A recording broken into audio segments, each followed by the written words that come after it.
පැන්සල උස්සන්නේ නැතුව සිරස් හා තිරස්.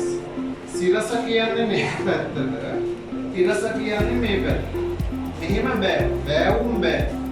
සිරස තිරස. අන්න එහෙම රේඛා විතරක් පාවිච්චි කරලා වාට මේ තිත් ඔක්කොම යා කරන්න ඕන. අන්තිමට යා වෙන්න ඕන තිත තමයි පුතේ මේ තිත. එහෙනම් බලමු කවුද එහෙම හරියටම ඒක යා කරන්නේ කියලා.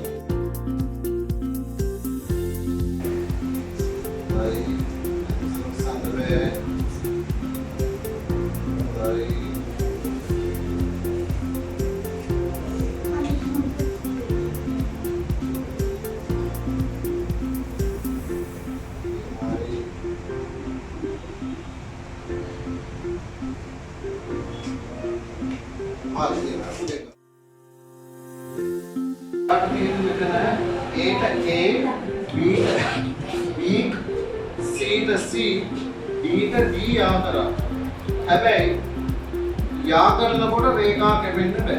අපි බලමු මෙයා කරයිද කියලා. යා කරන රේඛාව කැඩලුවක් නෙමෙයි. රේඛා යා කරනකොට කැපෙන්න බෑ. හරි. එහෙනම් අපි බලමු මෙයාට ඒක යා කරන්න පුළුවන්ද කියලා. ඒ යා කරා මෙයා. B යා කරා මෙයා. C